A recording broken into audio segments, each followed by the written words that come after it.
सुंदर वन नामक जंगल में टूनी चिड़िया अपनी बेटी टुनटुनी के साथ रहती थी। उसका एक बेटा कालू कौवा था और टूनी चिड़िया बहुत ही गरीब थी। बहुत मुश्किल से मेहनत मजदूरी करके वो जो पैसे कमाती थी उसी से अपने घर का गुजारा किया करती थी। बारिश का मौसम शुरू होने वाला था। टूनी चिड़िया का पूरा परिवार चिंतित था।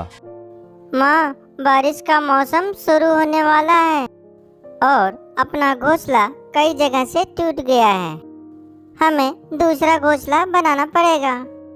अरे हाँ टुनटुनी, यही सोचकर तो मैं भी परेशान हूँ, लेकिन मैं क्या करूँ? मेरे पास इतने पैसे नहीं हैं कि मैं दूसरा घोंसला बना सकूँ। तभी कालू कौवा वहां आता है और कहता है, माँ, मैं अपने दोस्तों के साथ खेलने जाऊं? ठीक है, चला जा, लेकिन शाम होने के पहले घर लौट आना। फिर कालू कौवा खेलने के लिए अपने दोस्तों के पास चला जाता है। माँ, अगर बारिश अभी शुरू हो गई तो हम लोग कहाँ जाएंगे? टुनटुनी, तू रुक, मैं अभी कुछ सोचती हूँ। तू मेरे लिए चाय बनाकर ला। फिर टुनटुनी चाय बनाने के लिए चली जाती है और थोड़ी ही देर के बाद चाय लाकर अपनी मम्मी को देती है। टूनी चिड़िया चाय पीते पीते सोचती है और फिर बोलती है, टुनटुनी, मैं सोच रही हूँ कि मैं क्यों न जहाँ काम करती हूँ वहाँ से कुछ रुपए कर्ज ले लूँ और फिर धीरे धीरे मैं उसको चुका दूंगी। माँ, पहले से ही तुम्हारे ऊपर बहुत कर्ज है, फिर से कर्ज लोगी? तो मैं क्या करूँ टुनटुनी, तू ही बता। फिर ऐसे ही कुछ दिन गुजर जाते हैं और बारिश का मौसम शुरू हो जाता है। टूनी चिड़िया अपने मालिक के पास कर्ज मांगने जाती है। मालिक, मुझे कुछ रुपए उधार चाहिए। मुझे अपना नया घोंसला बनाना है। बारिश शुरू हो गई है और मेरे पूरे घर में पानी टपक रहा है और रहना मुश्किल हो रहा है। तुम्हें और कर्ज मांगते हुए शर्म नहीं आ रही है? तुम्हारे ऊपर ऐसे ही बहुत कर्ज है मेरा। पहले उसे चुकाओ, फिर उसके बाद कर्ज मांगने की बात करना। टूनी चिड़िया चुपचाप वहां से चली जाती है।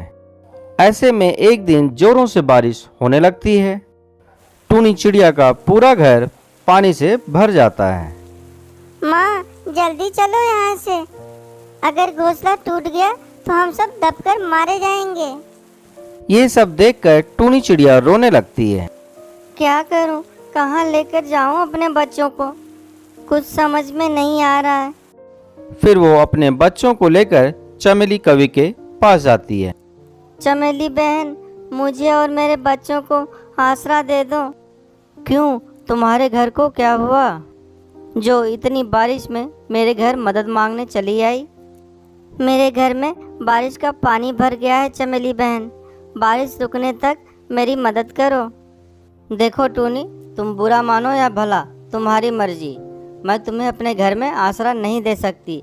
अगर मेरा घर टूट गया फिर हम लोग कहाँ जाएंगे? अब जाओ तुम यहाँ से। फिर टूनी चिड़िया और उसके बच्चे हरी काकी के पास जाते हैं, लेकिन उसे वहां से भी कोई मदद नहीं मिलती है। फिर वो हार गून कर अपने घर वापस आती है और बारिश भी जोरों से हो रही थी और रुकने का बिल्कुल नाम नहीं ले रही थी। फिर कालू कौवा कहता है, माँ, मैं जहाँ खेलने जाता हूँ वहाँ पर एक ट्रेन खड़ी है और उस ट्रेन का काफ़ी दिनों से कोई इस्तेमाल नहीं करता। चलो हम सब वहीं चलकर रहेंगे। अरे पागल, तुमने ये बात पहले क्यों नहीं बताई? कालू कौवा अपनी माँ और टुनटुनी को लेकर उस ट्रेन के पास जाता है। ट्रेन को देखकर टूनी चिड़िया राहत की सांस लेती है। ये ट्रेन तो बारिश से बचने के लिए बहुत अच्छी जगह है। फिर सभी मिलकर ट्रेन की सफाई करते हैं और टूनी चिड़िया उसमें घर बनाकर रहने लगती है। धीरे धीरे बारिश बढ़ती ही जा रही थी और रुकने का नाम नहीं ले रही थी। एक सप्ताह इस तरह गुजर जाते हैं। अचानक एक दिन चमेली कवि का भी घोंसला टूट जाता है और वो अपने बच्चों के साथ जंगल में इधर उधर भटकने लगती है। तभी टूनी चिड़िया की नज़र उस पर पड़ती है। अरे चमेली बहन, जल्दी इधर आओ। टूनी बहन, क्या मैं भी इस ट्रेन में रह सकती हूँ?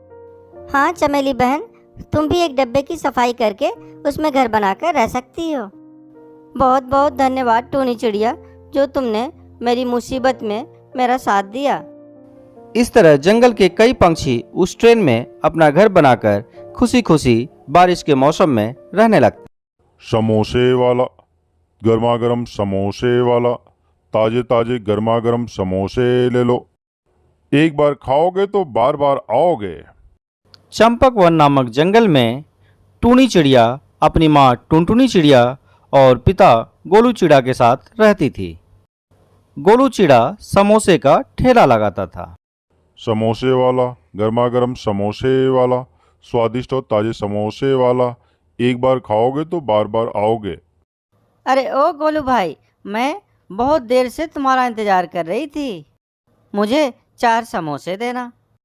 भैया मुझे भी 10 समोसे पैक करके दे देना।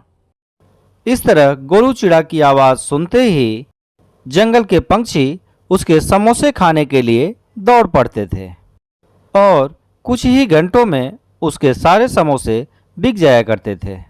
दोपहर में टूनी चिड़िया अपने पिता गोलू चिड़ा के लिए भोजन लेकर आती है। पिताजी, मैं आपके लिए भोजन लेकर आई हूँ। आप भोजन कर लीजिए, तब तक समोसे मैं बनाती हूँ। ठीक है बेटी, ध्यान से तुम समोसे बनाना, घी बहुत गर्म है। अब टूनी चिड़िया समोसे बनाने लगती है और गोलू चिड़ा भोजन करने लगता है। ले, मैंने अब भोजन कर लिया है, अब तू घर जा। लेकिन आपने मेरा इनाम तो दिया ही नहीं। ये ले तेरा इनाम, मैं तो भूल ही गया था। गोलू चिड़ा टूनी को कुछ पैसे देता है और टूनी चिड़िया खुशी खुशी घर वापस आती है। तू आगे बिटिया, चल तू भी भोजन कर ले। मैं तेरे लिए भोजन परोस रही हूँ। इस तरह हंसी खुशी उनके दिन गुजर रहे थे। एक दिन टूनी चिड़िया अपने पिता के लिए भोजन लेकर जाने वाली ही थी, तभी सुंदरी कौवी वहां आ जाती है। अरे बिटिया, तेरी माँ कहाँ है? उन्हें लेकर जल्दी अस्पताल चल। समोसे बनाते समय तेरे पिता के ऊपर गरम गरम घी गिर गया है, जिससे वो बुरी तरह से जल गए हैं। जंगल के कुछ पंछी ने उन्हें अस्पताल में भर्ती करवा दिया है। टूनी चिड़िया अपनी माँ टुनटुनी चिड़िया और सुंदरी कवि के साथ जल्दी जल्दी अस्पताल पहुंचते हैं। डॉक्टर, ये लो मेरी गुल्लक, इसमें से सारे पैसे ले लो, लेकिन मेरे पिताजी को ठीक कर दो। घर के सारे पैसे गोलू चिड़ा के इलाज में खर्च हो जाते हैं। 2 दिन बाद गोलू चिड़ा को होश आता है। तब टुनटुनी चिड़िया उससे मिलने जाती है। ये सब कैसे हो गया जी? आप देखकर काम क्यों नहीं करते? पता नहीं टुनटुनी चिड़िया, ये सब कैसे हो गया। आज तक तो कभी भी मेरे ऊपर घी नहीं गिरा था। ज़्यादा मत बोलो जी, आपको डॉक्टर ने कुछ दिनों तक आराम करने के लिए बोला है। लेकिन टुनटुनी चिड़िया, घर का खर्च कैसे चलेगा? मेरी समोसे की दुकान भी बंद है। पिताजी, आप चिंता बिल्कुल मत कीजिए, अब से समोसे की दुकान मैं संभाल लूंगी। मुझे समोसे बनाने आते हैं, आप बस आराम कीजिए और आप जल्दी से ठीक हो जाइए। ठीक है टूनी चिड़िया, मैं समोसे बेचने में तुम्हारी मदद करूंगी। अगले दिन से टूनी चिड़िया अपनी माँ टुनटुनी चिड़िया के साथ समोसे बेचने में लग जाती है। इस तरह कुछ दिन बीत जाते हैं। ऐसे में एक दिन एक पंछी उसके ठेले पर आता है। गोलू चिड़े के समोसे की दुकान यही है? हाँ, यही है जी, कहिए क्या बात है। वो मेरे कड़कनाथ सेठ जी ने मुझे यहाँ पर भेजा है। उन्हें 200 समोसे चाहिए, उनके बेटी का जन्मदिन है और हर बार वो समोसे गोलू चिड़े से ही बनवाते हैं। हाँ, बन जाएंगे कालू भैया। आजकल मेरे पिताजी का तबीयत कुछ ठीक नहीं है, इसलिए मैं और मेरी माँ समोसे बेचते हैं। आप मुझे सेठ जी का पता दे दीजिए, मैं वहाँ समोसे पहुँचा दूँगी। कालू कौवा टूनी चिड़िया को सेठ जी का पता दे देता है। और साथ में 2000 रुपये एडवांस भी देता है। ये देखकर माँ बेटी दोनों बहुत खुश हो जाती हैं और समोसे बनाने में जुट जाती हैं। 2 घंटे की कड़ी मेहनत के बाद टूनी चिड़िया और उसकी माँ मिलकर